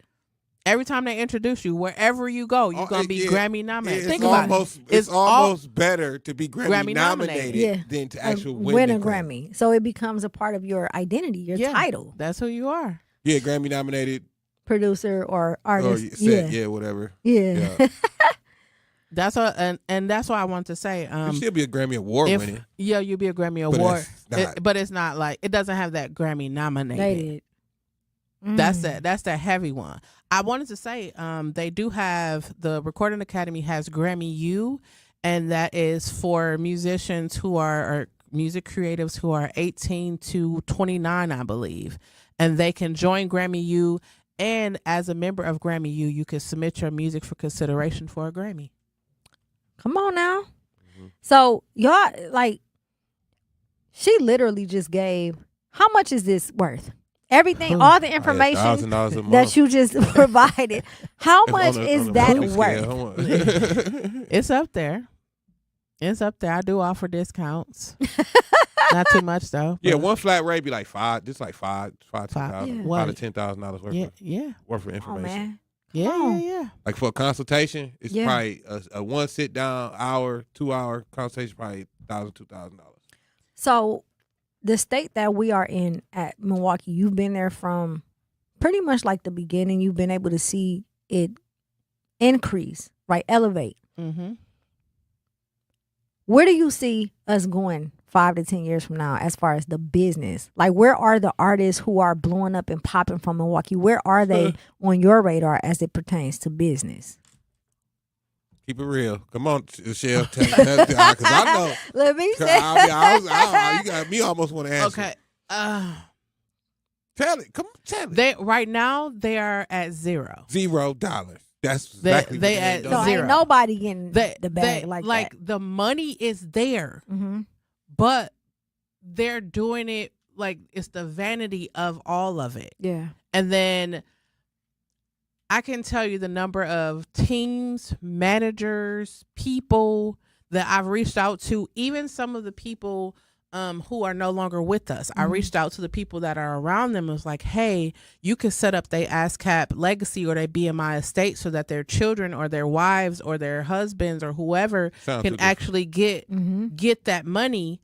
It is ASCAP legacy, BMI estate, is sound exchange estate registration, where the money that your music is going to make, because it's going to be out there forever. Your family can get that. I've been reaching out, trying to, get to people, but it's like, nah, we good. What you want to know? I don't want to know anything. I just want to show you how you can get that money. Mm-hmm. And it's there, especially if you've been doing, it's music artists that's been doing music since the 90s, right?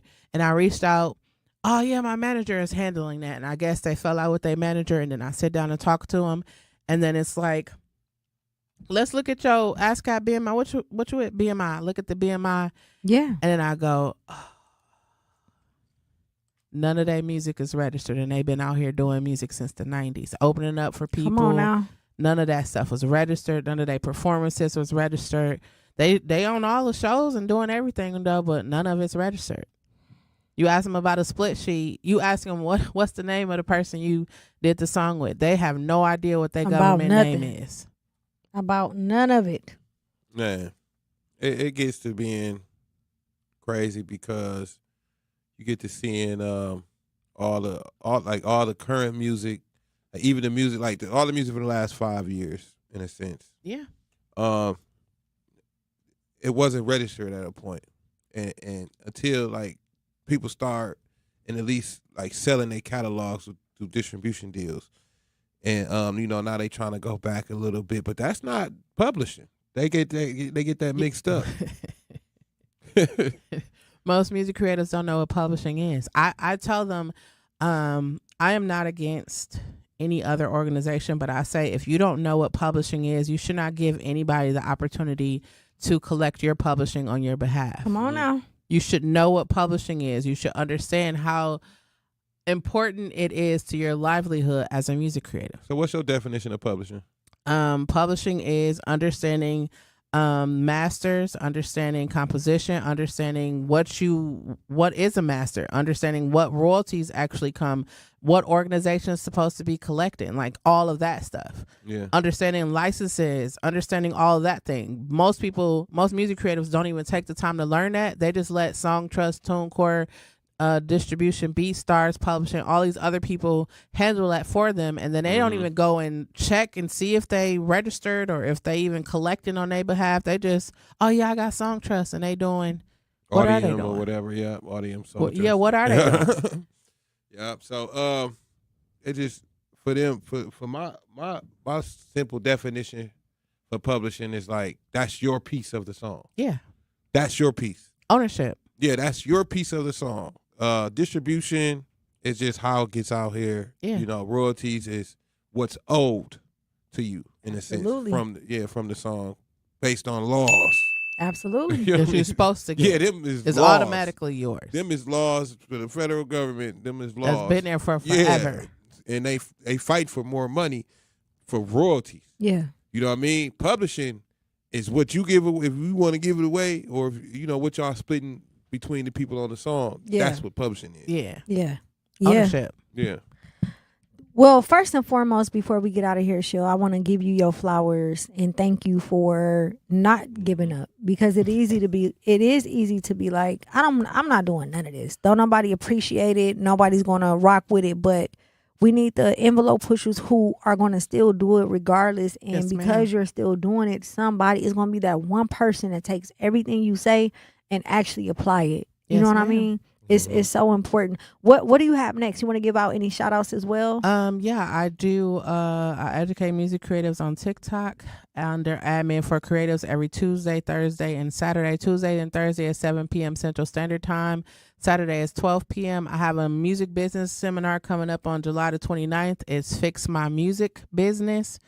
And other than that, I do have the MKE Live Groove Summerfest edition. Now, I'm waiting on The MKE Live Groove Summerfest edition will be taking place at the Royal Pavilion from 12 p.m. to 2:45 p.m. It's the second annual? It's the third. Third. Okay, now Third. put it out For there. three I mean, big- come three on big now. years. Come on now. Indeed. 3 Yes, years. indeed. Well, thank you so much for joining us. To those who are listening, please utilize one of those social media services to get in contact with her, especially if you out here leaving money on the table, but you got money in your videos. Hey. I don't want to hear nothing. Hey. Nothing. I don't be trying to hear nothing. Because it's people like me in the shell, especially her. Yeah. You know what I mean? Like, she out here promoting that. You know what I Yeah. mean? I'm behind the scenes and for people that want to keep their business off the radar. Yeah. You know, you come to me, whatever, because I'm helping them through marketing, through everything, and that's part of the piece. Yes. And I still send people to the shell. Her motto in that role is my job is people, everyone is my business. But unfortunately in that year, I would lose my own brother, Lance Corporal Adam Jackamick, to suicide. The majority of veteran suicides are from guns. I store my weapons securely, not only for myself, but for my family. Store all your guns securely. Help stop suicide. My service never stops. Brought to you by End Family Fire and the Ad Council. Milwaukee Black Talk lives here on 1017 FM and 1510 AM. W269 DL Milwaukee, a Milwaukee Black media company.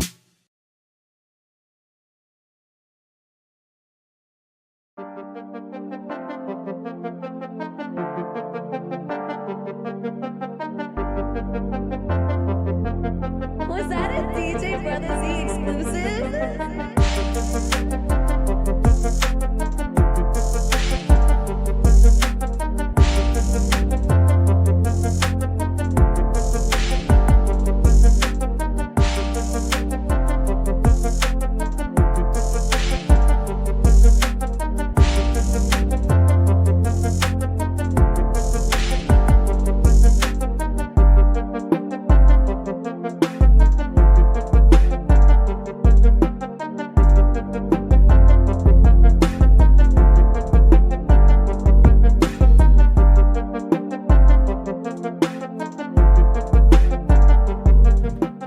.7 The Truth. It's your girl Jazz Tyler Digi Meach. You are officially tapped in.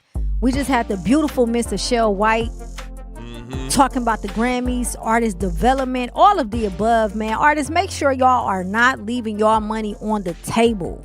Look, they is. Too much money out here to be I mean, made. I done went, everything she doing, I done went through it. Is going through it with her. I mean, just going back and forth with artists about how they get their money, linking her with people, telling everybody the same thing that she's pretty much voicing out here. We going through it, trying to make sure the money is on the table, but at the same time making sure everybody gets the money that they leaving on the table. That's right. And it'd be tough because that's the money that trickle down to people like me. Yeah. Yeah, we get. What you say? Yesterday's price is not today's price. Yeah, I mean, like, you're an artist. Go get that money, man. We got a special guest joining us live. Well, not live, but virtually. This is live. We have a special guest joining us live. NFL player Eric Murray, Milwaukee bred. Thank you so much for tapping in with us. How are you? Yeah. Yes.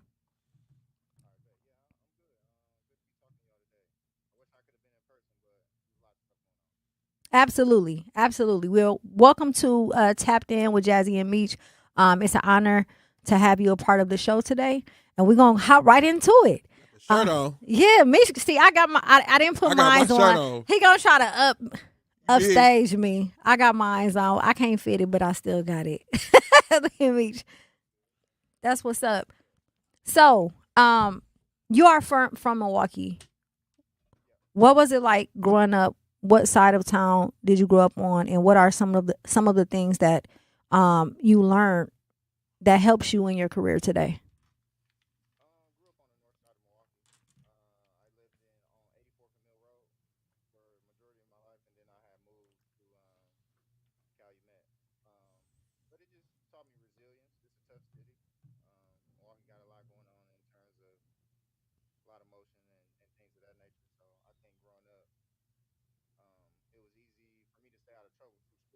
Yeah.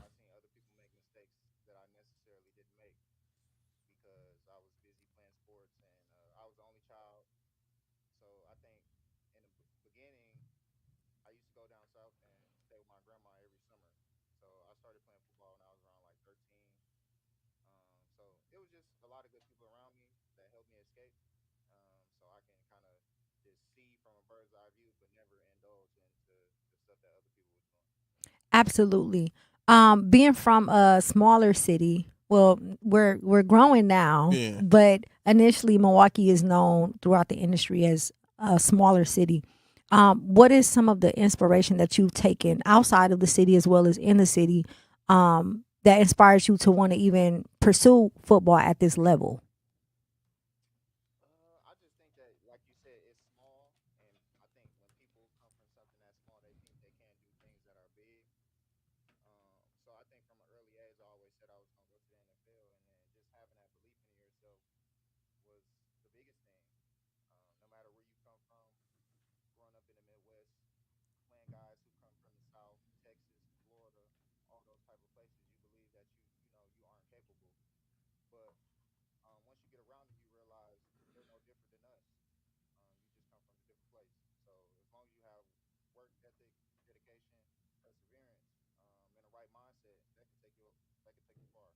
Absolutely, absolutely.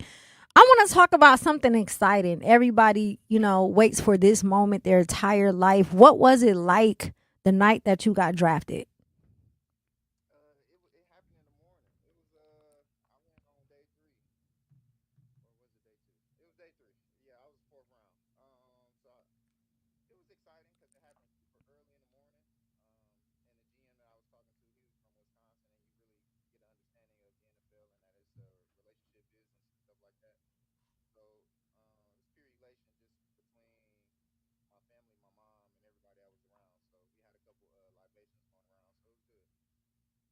That's what's up. What lessons have you learned thus far being in the NFL?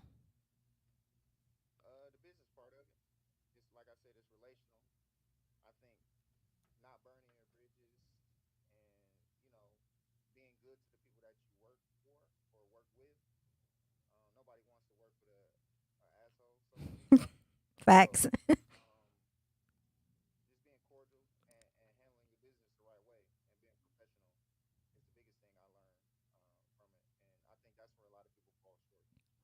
Do you believe that coming from a place like Milwaukee, when you enter this arena of this magnitude, that you have to work twice as hard to prove yourself?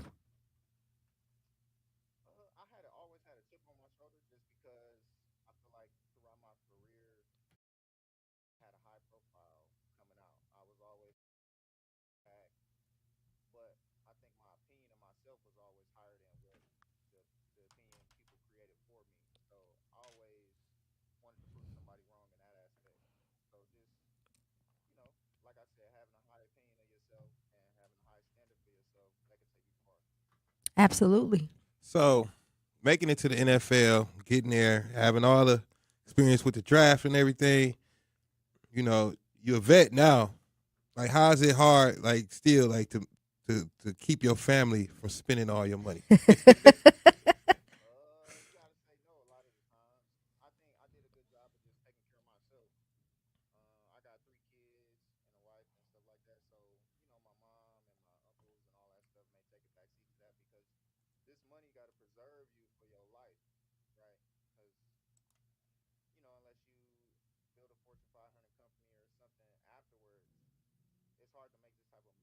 Yeah.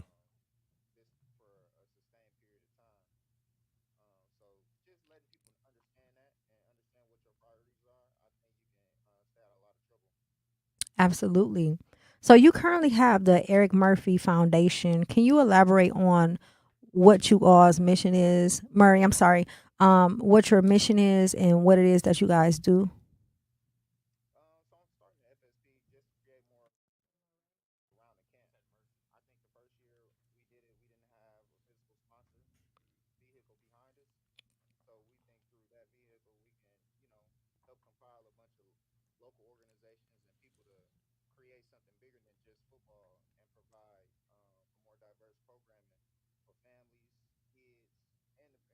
Mm-hmm.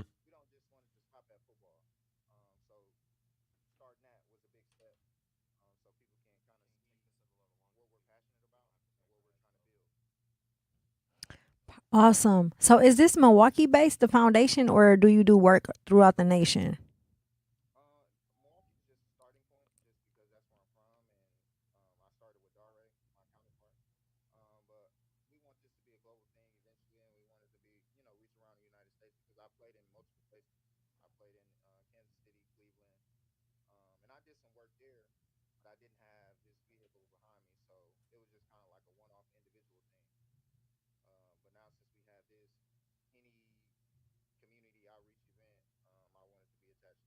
When is the event? Can you tell us more about the event?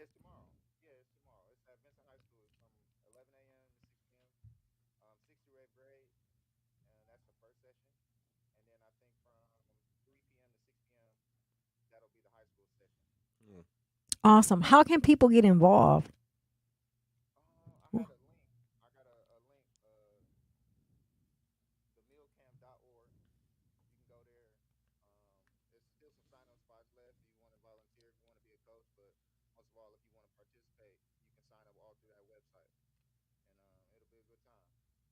Perfect. So the camp tomorrow is the camp that is running under your foundation, correct? Okay. What inspired you to start that camp?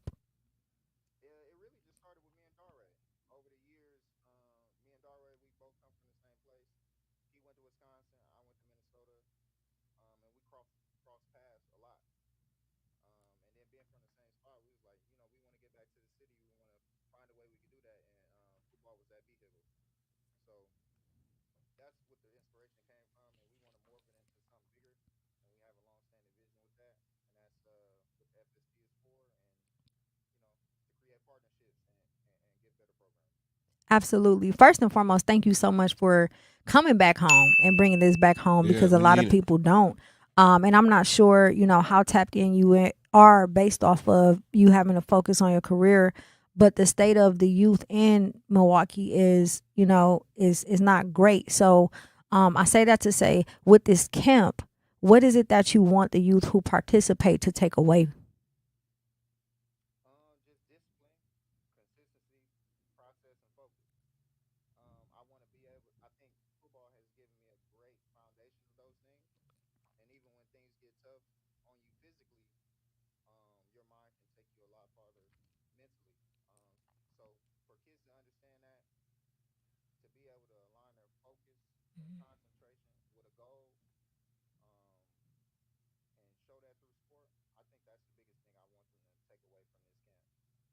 Absolutely. Now, Meach, you were a part of you play football Yeah, I as well. played, But from a youth stance, like when we have people like this who come back home and bring it back, how important is that? I mean, it's real important just to see them in the same community as that they came out of. Yeah. I mean, that's really what it is, to know that it's achievable from where you at. That's Absolutely. really what I see. Absolutely. We got to go to break. We have Eric Murray on the line. Do not touch that dial. 101.7 The Truth. Doctors Without Borders is delivering life-saving medical care where it's needed most in communities around the world. From bandaging war-wounded patients in Sudan to providing clean drinking water in Haiti, we're in more than 70 countries worldwide, bringing patients from sick to recovery. Straight off 84th Mill Road on the north side of Milwaukee, Wisconsin. Thank you. I mean, they call it the West Side now. Yeah, that's the West They call Side. it the West Side now. Hey, I'm not privy. I've been gone a long time. Yes, indeed. We are talking the camp that's happening tomorrow. For those who are joining us, Eric, do you mind just reiterating information about the foundation and the camp that you have going on at Vincent High School tomorrow? Yep. So it's the Eric Murray Foundation. We got a camp going on tomorrow at Vincent from 11 to 6 p.m. First group will be just middle school, 6th through 8th. Second group will be high school, all the way through 12th grade. We just want kids to come out and learn football fundamentals, teach them some discipline, concentration, and process through football. Just want to be out there and come out there and have fun, create a large community gathering. And we just want the families, the parents, and the kids to feed off each other and create good energy for the community. And hopefully that propel us forward.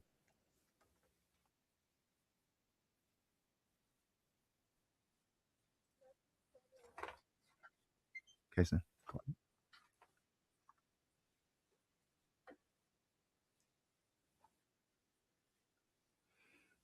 Just representation, just coming back to the space that gave me so much, and understanding that people, if they don't have a lot of hope, that it's people around you that want to see you succeed, and they want to give out good energy to the community so you can succeed. And what are the tools that we can give them, regardless of their monetary situation, that they can achieve that. So I think that's what we really want to provide, from the perspective that we see things, and come back and give a bigger picture for everybody.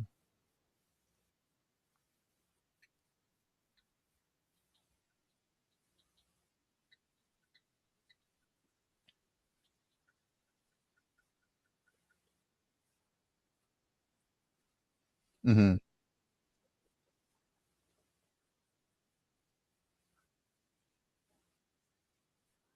Just understand there's gonna be some sacrifice along the way.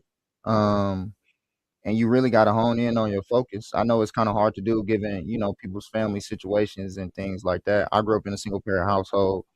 I wouldn't say by any means was I, below the poverty line or anything like that, but I had a good family. My uncle used to take me to the games. A lot of the times my mom couldn't make the games because she was working or anything like that, but I was still out there and trying to realize my dream for myself. And it is a lonely road at the end of the day. Um, but if you can create a good support system around you, I think it'll take you far. I always knew my parents loved me, and my mom, my grandma, or what have you. So that never was a question. But I just think that unwavering belief in self is what'll help you push through those hard times.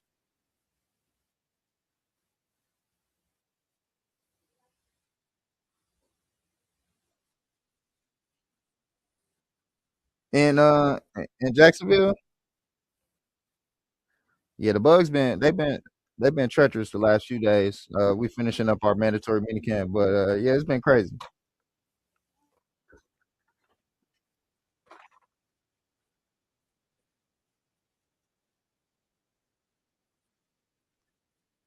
Yeah. Yeah, I used to like going fishing, but I'm scared to kind of go out there and stand on the bank because you just don't know what's to hop out that water. So you just got to be aware of your surroundings, which people from Milwaukee, I think they do a good job of. So you'll be all right anywhere you go. Yeah, yeah, y'all be scared of bugs and stuff. Yeah.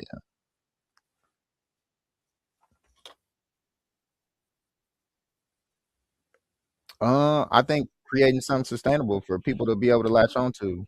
I think if we say I just came here to play football and that's it, I think that's a disservice to myself and the community that I come from. I think we all have a responsibility to give back in whatever way it may be. If that's your professional expertise, if you can come back and give that knowledge to the kids and to the community, you can help pull somebody else up from the bottom and get them up there faster. So I think that's what my definition of success would be.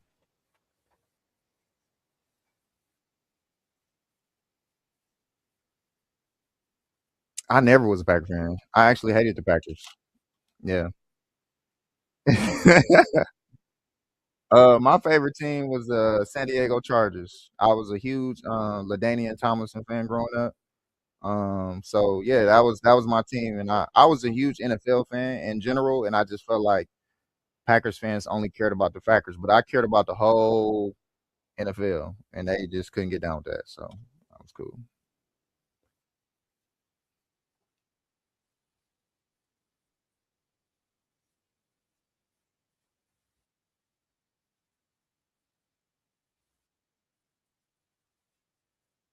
Mhm. Mhm.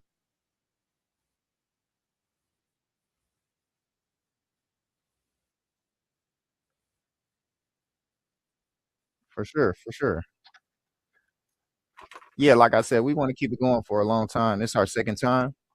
But we want to keep it going and then, accumulate as many community or organizations and resources we can and just provide what we can do for the community.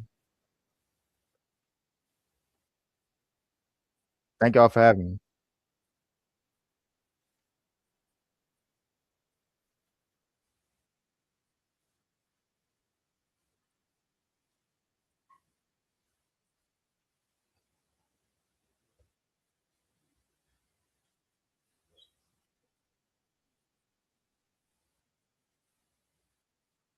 me. Just come around, man. Just come around. It don't I mean, they don't gotta participate if they got something to do, but I think it's good to just come around and just feel the energy. We gonna have news outlets there. We gonna have free meals. We gonna have DJs. It's like I said, we want it to be a community thing, not just a football thing. And we don't want football to scare people away from what we trying to do for the community.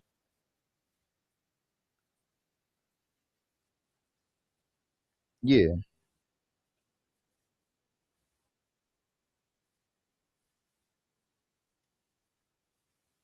for sure, man. Just come around.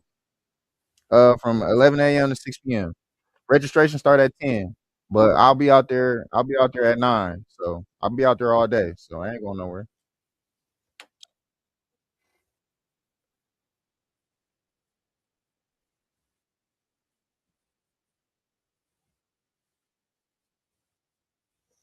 That's good. I look forward to seeing y'all. I'm sorry I couldn't meet y'all in person today, but I look forward to it tomorrow.